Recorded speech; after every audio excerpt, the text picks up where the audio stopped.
យ៉ាហូហើយអ្នកគ្នាប្រហែលធ្លាប់ឮជាមួយនឹងពាក្យនេះច្រើន arrière arrière arrière ពាក្យ arrière នឹងគឺប្រើប្រចាំថ្ងៃច្រើនមែនតើចាអញ្ចឹងតើវាមានន័យថាម៉េចក្នុងភាសាខ្មែរហើយគេប្រើវាពេលណា arrière មានន័យថាអាចទៅរួចឬក៏មានន័យថាវាអាចអញ្ចឹងមែន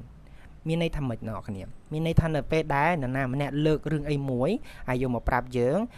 ហើយយើងឆ្លើយតបទៅវិញតាមរយៈការយល់ស្របថារឿងហ្នឹងវាអញ្ចឹងរឿងហ្នឹងប្រហែលជាអាចទៅរួចមែនខ្ញុំគាត់ថាវាអាចមានលទ្ធភាពអាចកើតអញ្ចឹងមែនហើយចាអញ្ចឹង arrière អាចទៅរួចឬក៏វាអាចអញ្ចឹងមែនចាអញ្ចឹងឧទាហរណ៍ប្រើប្រាស់នៅពេលណាឧទាហរណ៍ករណីអញ្ចឹងអ្នកគ្នាម៉ានិយាយដើមគេក៏បានអ្នកគ្នានិយាយដើមគេស្រួលយល់តែអញ្ចឹងឧទាហរណ៍ថាតារាសាហ្នឹងវាតបតែស្រឡាញ់គ្នាជាមួយនឹងម្នាក់ណាម្នាក់អីចឹងទៅហើយអាមិត្តភក្តិមួយទៀតដែលជាមិត្តភក្តិរបស់យើងហ្នឹងវាមកប្រាប់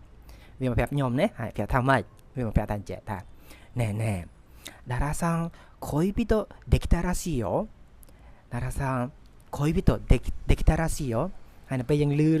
រឿងហ្នឹងហើយមានន័យថាមិនដែរកន្លែងហ្នឹងថាណែតារាវាមានសង្សារហើយណាហើយពេលដែលខ្ញុំឮខ្ញុំ reaction ទៅវិញដែរarrièreねだって最近夜遅くまで電話するもんだって夜遅くまで電話するもん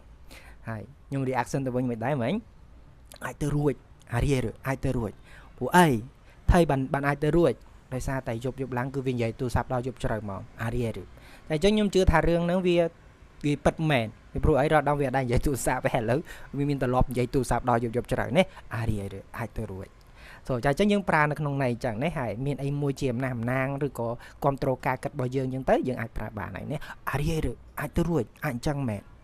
ឧទាហរណ៍មួយទៀតអ្នកគ្នាក៏ស្រួលយល់ដែរឧទាហរណ៍ថាយើងធ្វើការងារឲ្យខែនេះរវល់ការងារមែនតើមើលទៅតំណងរងថ្ងៃឈប់សម្រាប់បានទេ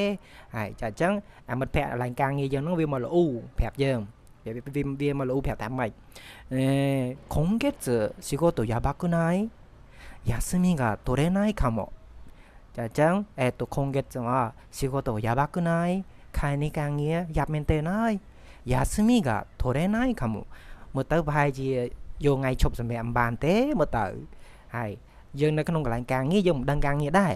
អញ្ចឹងនៅពេលដែលយើងគិតថាអញ្ចឹងមែនហ្នឹងខែនេះការងារច្រើនណាតែយើងអាច reaction ទៅវិញគឺ arrière ねでもしょうがないមានថាអាចទៅរួច